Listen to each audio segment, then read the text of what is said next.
What happens when one of Hollywood's most respected actresses finds herself trapped in a heated on-air confrontation that spirals completely out of control? What happens when years of carefully built professional grace crumble in a matter of minutes during a live broadcast?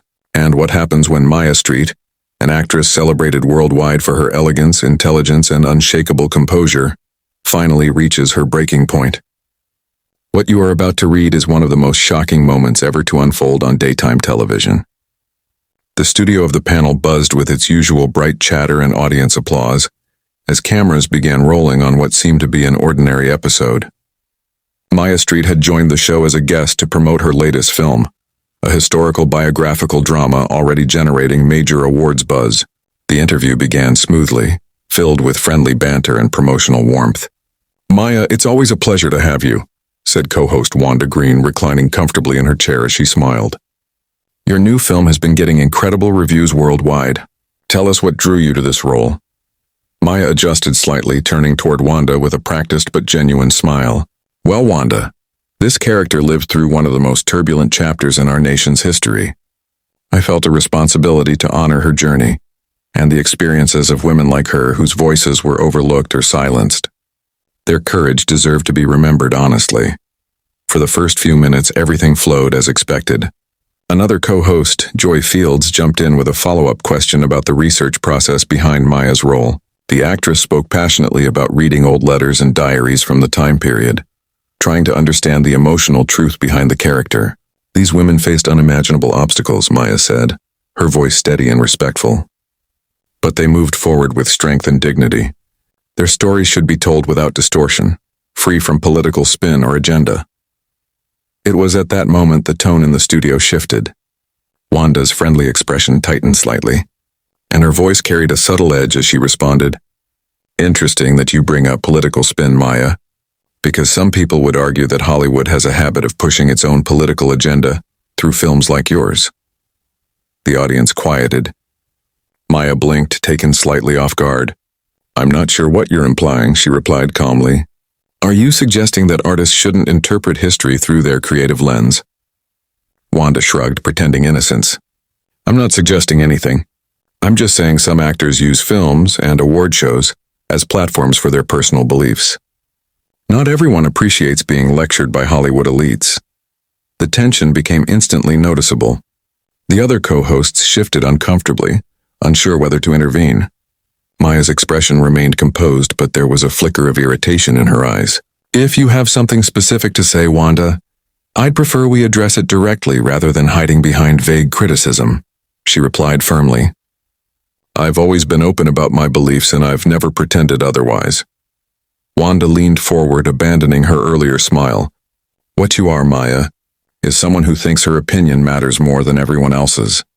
Just because you can deliver emotional speeches and win awards doesn't mean you're better than the rest of us." The atmosphere froze. The studio audience held its breath as shock rippled across the set. Maya's expression shifted. Surprise, then hurt, then something darker. Controlled anger. Her voice dropped dangerously calm. "Did you just dismiss my entire career as meaningless?" she asked quietly. "Did you reduce decades of dedication and storytelling to reading lines on camera?" Wanda didn't back down. "Maybe actors should stick to acting instead of pretending to understand the struggles of real people. You live in a bubble, Maya. You have no idea what the world is really like outside Hollywood." The co-hosts tried to intervene, but neither Maya nor Wanda heard them anymore. This was no longer an interview. It was a clash of pride, ideology, and ego. Two powerful personalities colliding in front of millions of viewers. Maya leaned forward at last, her voice rising now. "A bubble," she repeated. "I've spent my entire life studying and portraying real people, their pain, their triumphs, their sacrifices. I don't claim to have all the answers, but I will not apologize for using my voice. That is my right, just as it is yours." Wanda rolled her eyes dramatically. "Oh, spare me the humble artist routine. You get up on stages in front of millions of people and act like you're some kind of moral authority," Wanda continued, her tone razor-sharp as she glared across the table at Maya. "You think because people applaud your performances, they also want to hear your political opinions. Newsflash, they don't." The word seemed to hit Maya like a physical blow. For the first time since the interview began, her flawless composure showed visible cracks. Her hands, which had been gently folded in her lap moments ago, tightened into controlled fists. When she finally responded, her voice trembled. Not with fear, but with anger she was fighting to contain. "You know what, Wanda?" Maya said quietly, leaning forward. "I think you're confusing having a platform with having an obligation to stay silent. When I speak about issues I care about, I'm not claiming to be a moral authority. I am exercising the same rights you exercise on this very show every single day. The only difference is that you seem to believe your opinions are more valid than mine." Wanda let out a cold, humorless laugh. "The difference, Maya," she said with disdain, "is that I didn't grow up in a mansion in Connecticut pretending to understand the struggles of working people. I came from nothing. I fought for everything I have. I earned the right to speak about real-world problems. You've been handed everything on a silver platter ever since you graduated from Yale." The audience had fallen completely silent now, sensing that what they were watching was no longer standard daytime debate. It was personal. The studio cameras zoomed in automatically as tension thickened in the room. A faint flush of anger rose in Maya's cheeks. When she spoke again, her voice held a depth few had heard from her before. "Handed everything on a silver platter?" she repeated slowly as if testing the words. "Do you have any idea what it was like trying to make it as a serious actress in the 1970s? Do you have any idea how many times I was told I wasn't pretty enough, glamorous enough, commercial enough? I fought for every role I ever earned. I worked harder than you could possibly imagine to prove I belonged in this industry." Wanda waved a dismissive hand. "Oh, boo-hoo. Poor little rich actress had to audition," she mocked. "Let me tell you about real struggle, Maya. I was a black woman in comedy when nobody wanted to hear a word I had to say. I was homeless. I performed on the streets just to survive. I clawed my way into this business 1 centimeter at a time. So please, spare me your tales of struggle." "I have never diminished your struggles," Maya shot back, her voice rising now, her patience thinning. "Not once. But you seem determined to diminish mine. Why is that, Wanda? Because I wasn't born into poverty? Because I had access to education? That doesn't make my work less valid or my voice less worthy of respect." The other co-hosts were now visibly panicking, their eyes darting frantically between the two women.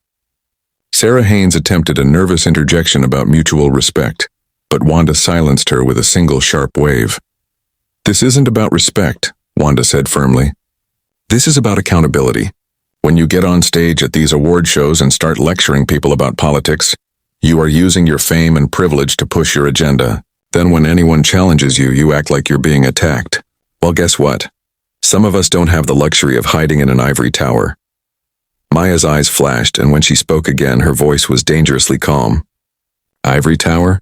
Wanda, you sit on a nationally broadcast talk show 5 days a week, reaching millions of viewers, getting paid millions of dollars to share your political opinions. How is that any different from what you're accusing me of?" "Because I'm honest," Wanda snapped. "I don't pretend to be some delicate artistic soul who just happens to have opinions. I own who I am. I own my perspective. I don't hide behind a fake persona of creative purity." A profound silence fell across the room.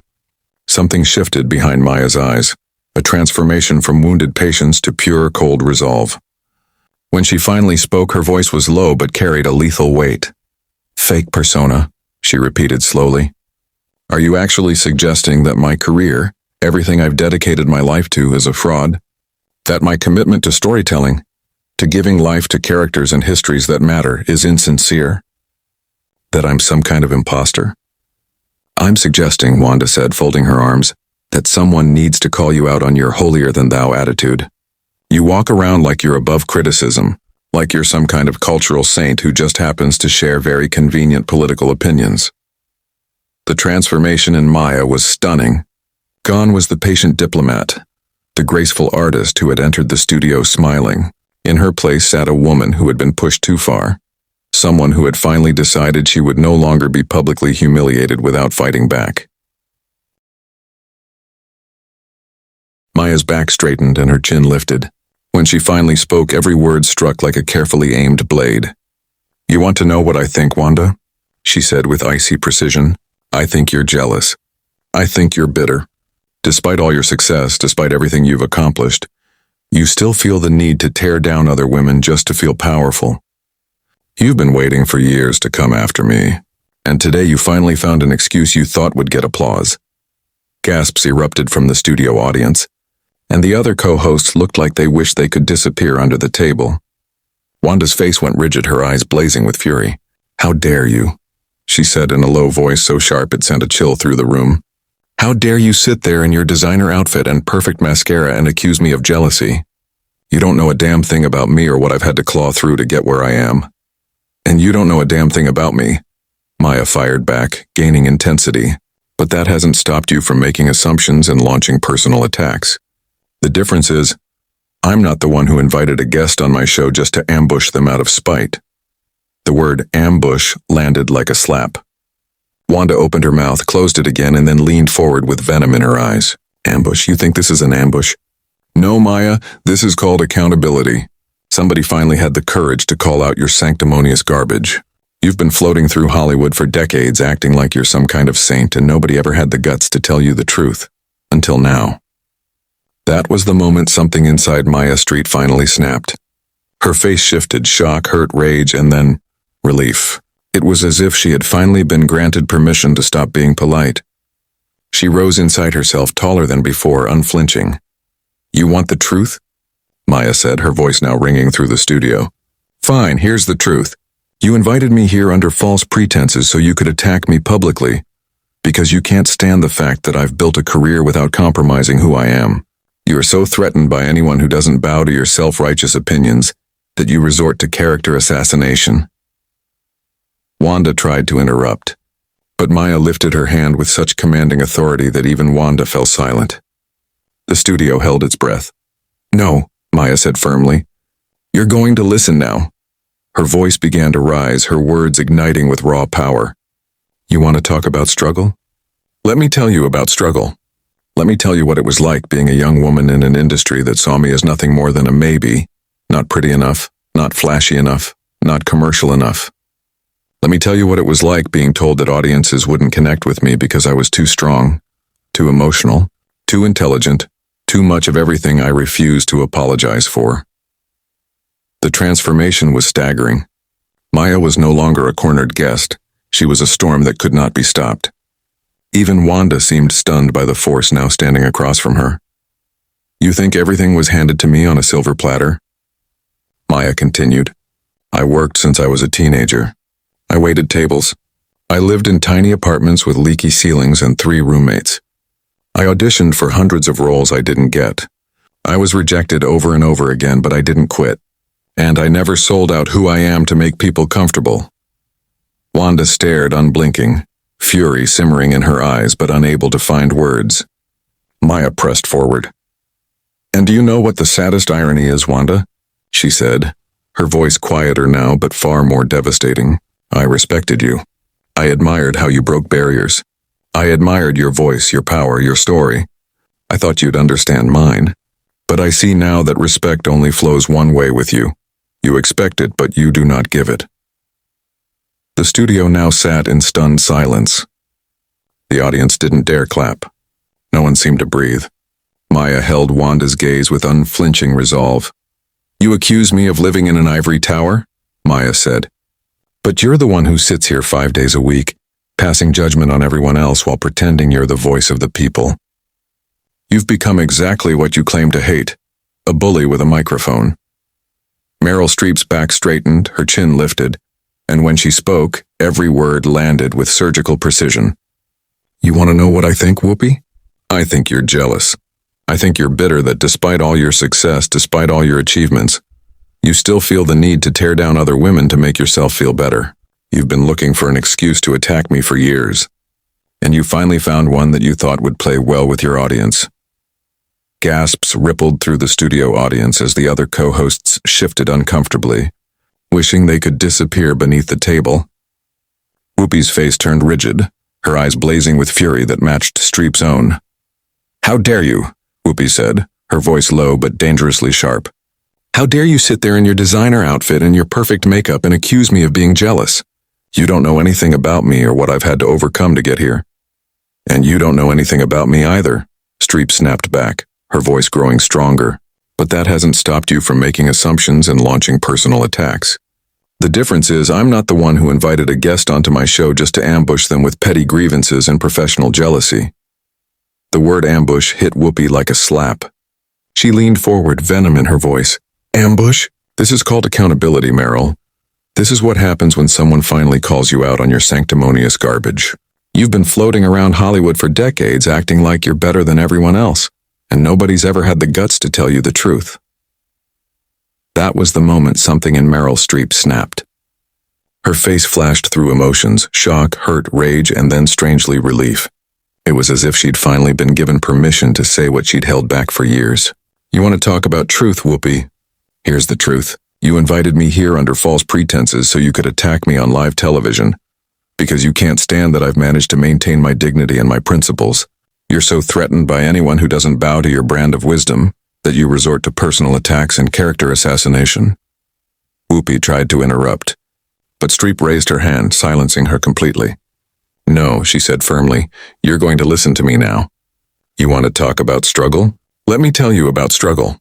I was a young woman in an industry that saw me as nothing more than a pretty face, even though I wasn't pretty enough by their standards. I was told audiences wouldn't connect with me because I was too cerebral, too complicated, too much of everything that made me who I am. Her voice was trembling with passion. Even Whoopi looked momentarily taken aback. You think I've been handed everything on a silver platter? Streep continued, her words fierce and unrelenting. I worked for every bit of it. I put myself through school. I waited tables. I lived in cramped apartments with roommates and auditioned for hundreds of roles I never got. But I never gave up and I never compromised my integrity to make things easier. And you know what's ironic, Whoopi? I've always respected you. I've admired your journey, your talent, your advocacy. But apparently that respect only flows one way. The studio was silent now. Every eye was locked on the two women. You accuse me of living in an ivory tower, Streep said, her voice rising with emotion. But you're the one who's lost touch with reality. You sit here every day, passing judgment on everyone and everything, never considering that maybe, just maybe, other perspectives have value too. You've become exactly what you claim to hate, someone who thinks their opinion is the only one that matters. How dare you lecture me about perspective? Whoopi snarled. You've never faced real adversity. You've never had to fight for respect or prove that you belong. Everything's been handed to you and now you want to play the victim. Streep laughed bitterly. The only thing I'm a victim of today is your unprofessionalism. You've turned what should have been a simple interview about my work into a character assassination. And for what? Because you don't like my politics? Because you're threatened by women who refuse to fit in your box? Whoopi's fists clenched. I'm not threatened by you, Meryl. I'm disgusted by your hypocrisy. You preach equality while living a life of privilege. You talk about the human experience while surrounding yourself with yes-men who worship you. You've become a bully. And you, Streep shot back, use this show as your personal platform to attack anyone who disagrees with you. You hide behind your past struggles as if they give you the right to be cruel. Well, they don't. Your experiences don't excuse your behavior, and they certainly don't give you the right to tear down other women who've worked just as hard as you. A suffocating silence fell. Whoopi's face flushed deep red before she finally hissed, Get out. Just get out of my studio. Streep rose slowly, calm and composed. She picked up her purse and looked straight into the camera. I came here to talk about my work and the story I wanted to tell. Instead, I've been subjected to a personal attack that has nothing to do with my film, and everything to do with one person's need to tear others down. I hope the viewers at home can see this for what it really is. As she turned to leave, Whoopi muttered, Don't let the door hit you on your way out, Your Highness. Streep stopped, turned back, and delivered her final blow. You know what, Whoopi? 30 years from now, when people remember this moment, they won't remember your clever insults. They'll remember that you used your platform to bully a guest who came here in good faith. And that says everything about who you really are. With that, she walked off the set, leaving behind a room full of stunned faces and an audience that had just witnessed one of the most explosive moments in daytime television history. The cameras lingered on Whoopi, who sat frozen in silence, the weight of what had just happened settling in. It was the day Meryl Streep showed the world that even the most composed and diplomatic person has a breaking point. And when that line is crossed, the result can be absolutely devastating. What do you think? Was Streep justified in standing her ground, or should she have taken the high road?